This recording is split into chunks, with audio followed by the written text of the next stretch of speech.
Hey gang, thanks for joining me here today. I'm at one of my favorite places that I go to every year, and it's always a highlight of my year.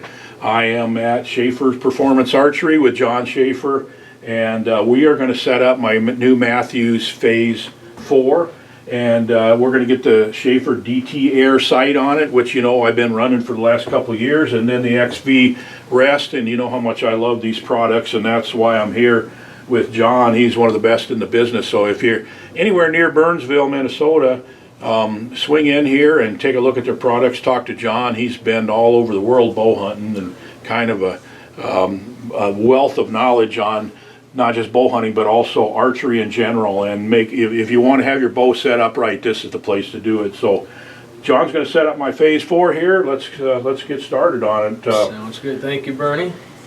And we're going to start getting this XV Rest put on the Phase 4 here. So we've got a custom plate that'll lock into the riser, so we're going to start there. And it's a custom made plate, so it engages the back of the riser, makes it impossible for the rest to move. It also makes it really nice if you ever do need to take the rest off for any reason, change the cord or whatnot. This will go in exactly the same spot regardless how many times you take it on and off. There's no need to mark anything or take any pictures of any settings. It'll go exactly the same spot when you take that bolt on and off. Yeah, it's a really neat feature. And this is stuff you designed yourself. It is, yeah. These are all our products. This is it. So now we're going to start serving in the actuation cord to the down cable. And this will take some time here, but we like to make sure that this is not only in the right location to give the right timing on the arrow rest, but also done in a way that it's more or less permanent, so that no matter what, this cord won't migrate upward on the down cable and change our rest settings, and of course change our tune and accuracy settings along with it. So we do take considerable time serving this in properly so that it, like I said, is the correct length to give the rest the right timing, which I'll show you in a minute, but also in a way that's going to be permanent so it doesn't move. So now that we've got the rest partially served in, what we like to do is draw the bow back and let that cord just partially pull through our short bit of serving to initially set the timing on the rest. And what we're looking for is, when you're at full draw, we want the rest to be completely closed 1 to 2 inches before you get to full draw. So I'm going to pull the bow back and let it kind of preset, and then we'll double check it, and if it's right, then we'll just continue to serve. So we'll go ahead and pull this back, and you'll hear the cord pull through just a little bit there. Right about there, we've got rest fully closed. We've got about another 1.5 inches left in the draw. So now that's correct. So now we're just going to go ahead and continue to serve it. Now it'll be tight for good then. Yep. And we're going to go another, almost another inch of serving here to make sure that we never have any trouble with that cord slipping through. So now we've got the serving all completed. We finish it off with a knot, and we're going to melt the ends just to heat weld that together so that'll never come loose. So now we've got the cord all tied in, so we'll put our silencing pad on the front of the riser here so that the arrow doesn't make any noise when we're drawing back, just like that. And now we'll grab our arrow, we'll get our loop tied on, and then we'll start to get the rest in the right position to get it ready for paper tuning.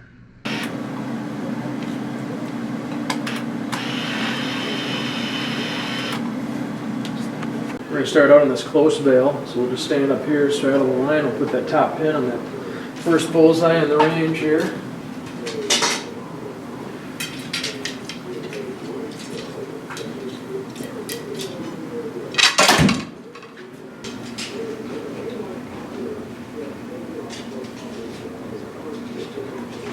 The 20-yard pin is on. We'll set the gaps on the remaining pins. And this is the Uno app.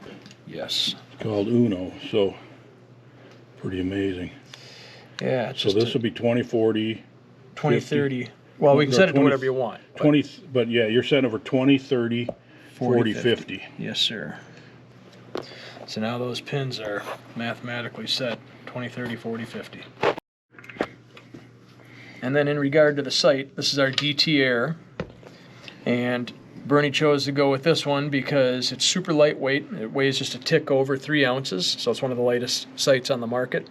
For hunting, all of the fiber optics are contained in stainless steel tubes, so there's nowhere the fiber's exposed. You don't have to worry about breaking the fibers. We have a unique pin configuration. It's called an opposed pin, and we can put pins coming from both directions, and generally what you do is you set up your even distances on one side. So here you'd have your 20, 40, your 60 if you had a 6-pin, and on the other side you have 30, 50, 70, so it makes it really easy to identify which pin to use. There is a light available for it. Our fibers are extremely bright on their own. They're the brightest fibers on the market. We're able to use those fibers because the way we construct our pins doesn't require us to mushroom the end of the fibers. Mm-hmm. The fibers that will mushroom, they don't transmit quite as much light, and because ours are cut flush, our pins are held in with the radius on the tube, so we don't have to mushroom the ends. Keeps the pins all the same diameter, and the mushroom itself doesn't prevent any light transmission problems on the tip. So they're really bright. They're surprisingly bright. Yep. And then this is on the DT frame, which fits into the Mathews bridge lock, so that just simply slides into the front of the bow, and you take their provided set screw, get it in the detent. It helps balance the bow better too, since it's not sticking off to the side. That's right. Keeps everything right closer to the center axis of the bow, so it feels really nice when it's sitting in your hand and firing it. Yeah, I love that thing. Yep. So I'm going to step back and paper tune this, and then we'll get to sighting this thing in. All right, awesome. All right. So let's get that quiver put on there. And one thing I should point out too is that our accessories for the Mathews, so obviously the DT sight because it uses the bridge lock, but also our rest, they're really low profile, so they clear any of the Mathews low pro quivers, whether you use the removable or the solid like we're putting on now. All of our accessories are compatible with all the Mathews stuff. Well, guys got to be careful about that nowadays, because some of the bows, some of the products don't work with the low pro style of these new Mathews. I kind of think more of the bow companies will be going with this though, because it really balances the bow a lot better. More people will shoot with a quiver and arrows on. Oh yeah. This way. Yeah. Yep. Nice and trim. There it is. That's it. Awesome. Can't wait to go kill something with it. That should do the job. Bears are up in about 3 weeks. Here we go. Yep. All right. Thank you, John. You bet. Thanks a lot, Bernie.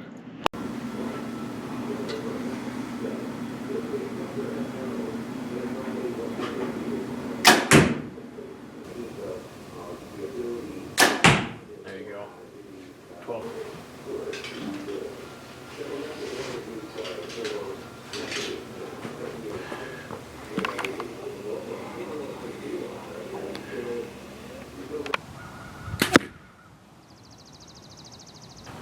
Well, I'm back home again, and I've been shooting about 20-30 arrows a day, and I got to tell you, I really love this setup, and I have a lot of confidence in it. I'm shooting well.